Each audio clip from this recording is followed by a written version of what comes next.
निकालते हैं और शुरू करते हैं पापा की परियां पार्ट 3।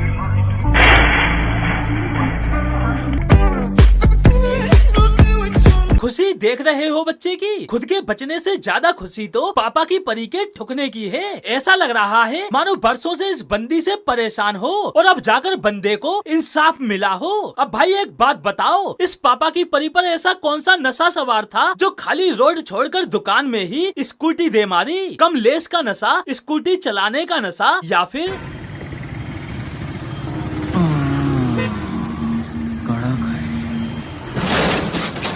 मुझे तो भाई आज पता चला कि पेट्रोल में नशा भी होता है, वो भी इतना तगड़ा कि पापा की परी सूंघते ही अपना होश ही खो बैठी। वैसे भाई पापा की परी नॉर्मल भी होती तब भी यह अपने अलग ही नशे में होती। स्कूटी पर बैठते ही रोड इनके लिए बन जाता है हवाई रास्ता और स्कूटी हवाई जहाज, और पापा की परियां अपनी अलग ही धुन में हवा में उड़ती जाती हैं। और भाई एक्सीलरेटर पर इनके हाथ वो तो भाई ऐसे चिपके रहते हैं मानो घर से हाथों में फेविक्विक लगा कर आई हो कि किसी भी स्थिति में हाथ एक्सीलरेटर से हटना नहीं चाहिए, चाहे सामने कुछ भी क्यों ना आ जाए। पापा की परियां सबको चीरती फाड़ती हुई ऐसे आगे बढ़ती रहती हैं मानो इनके पास स्कूटी नहीं भल्लाल देव का रथ हो।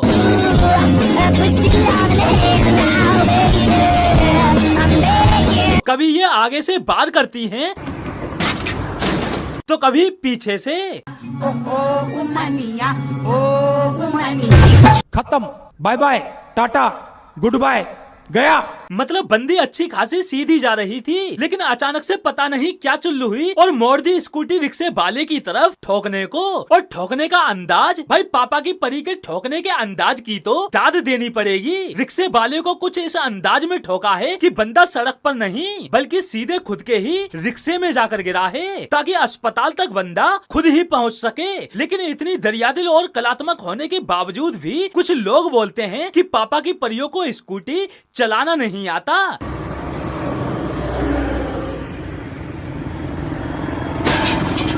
भाई ऐसा क्या हुआ यहाँ जो बंदी ने स्कूटी समेत खुद को भी नाले में गिरा लिया? अब भाई पापा की परी के मुंह में ये मत कहना कि बस वाले ने टक्कर मार कर गिराया है, क्योंकि टक्कर मारने का अधिकार तो सिर्फ और सिर्फ पापा की परियों के पास है।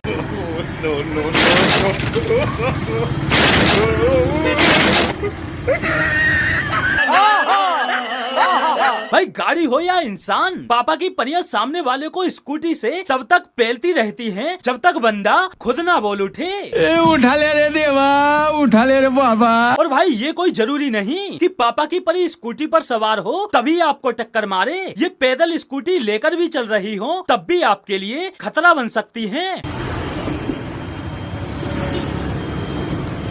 और अब तो दहशत का आलम ये हो चुका है कि पापा की परी छोड़ो, खुद स्कूटी ही दूसरों को पेलने में लग जाती है, मानो पापा की परी की आत्मा स्कूटी में समा गई हो।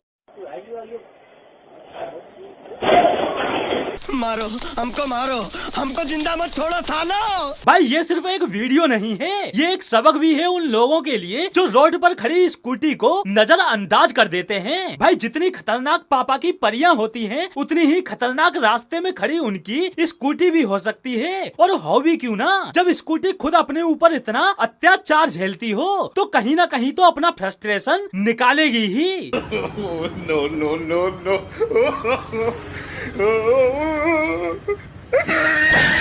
भाई ये तो वाकई में बड़ी हैवी पापा की परी है। मतलब भाई स्कूटी भी आगे से उठकर पापा की परी को सलाम कर रही है कि बहन तुझे ले जाना मेरे बस की बात नहीं। आखिर नाजुक सी स्कूटी कितना झेले। बहन देख, ये है एक्सीलरेटर, इसको ऐसे घुमा देना। बहन मैंने तो एक्सीलरेटर घुमाने को कहा था, तूने तो पूरी स्कूटी घुमा दी। भाई लोग पापा की परियों को जितना संघर्ष स्कूटी चलाना सीखने में करना पड़ता है, उतना ही संघर्ष करना पड़ता है स्कूटी रोकने में, क्योंकि पापा की परियों के हिसाब से तो स्कूटी में ब्रेक होते ही नहीं, ब्रेक तो उनके पैरों में होते हैं। भाई पापा की परियों की इन्हीं हरकतों की वजह से न सिर्फ दूसरे लोग, जानवर तक इनसे परेशान हैं। जहाँ भी कोई पापा की परी दिखी, रन। मजा आया। और भाई पापा की परियों का दिमाग, उसके बारे में मैं क्या ही बोलूं, आप खुद ही देखो। दीदी स्टैंड स्टैंड, दीदी स्टैंड।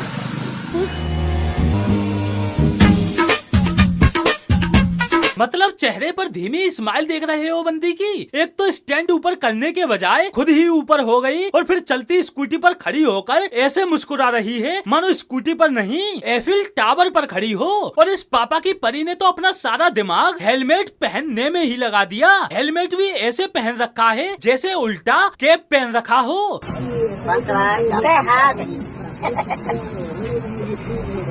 लेकिन इस तरह हेलमेट पहनने के बाद भी पापा की परियों को जरूरत रह जाती है हेलमेट चुराने की।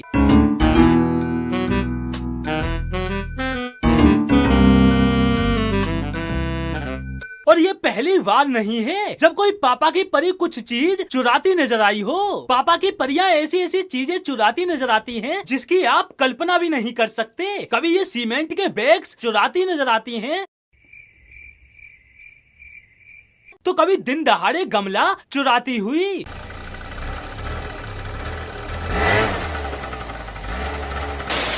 भाई गमला भी कोई चुराने की चीज है। इतने का तो ये गमला नहीं होगा जितना इसने खुद का नुकसान कर लिया। लेकिन भाई आपने एक बात नोटिस की, गमला चुराते टाइम भी पापा की परी के हाथ एक्सीलरेटर से हटे नहीं। एक हाथ हटाया तो दूसरा हाथ एक्सीलरेटर पर चिपका ही दिया। अब भाई ऐसा भी नहीं है कि ये छोटी मोटी चीजों पर ही अपना हाथ साफ करती हो। कुछ पापा की परी तो दूसरे की स्कूटी पर ही अपना हाथ साफ कर लेती हैं। लेकिन ये क्या, ये स्कूटी छोड़कर क्यों चली गई? लगता है बंदी को बाद में याद आया होगा कि स्कूटी तो चलानी आती ही नहीं, तो स्कूटी चुराकर करूंगी क्या। लेकिन भाई इन पापा की परियों के चक्कर में नॉर्मल लड़कियों की हालत ये हो गई है कि वो स्कूटी को अकेला खड़ा करना तक पसंद नहीं कर रही। वो अपनी स्कूटी चोरी होने के डर से लिफ्ट में तक अपने साथ स्कूटी लेकर चल रही है।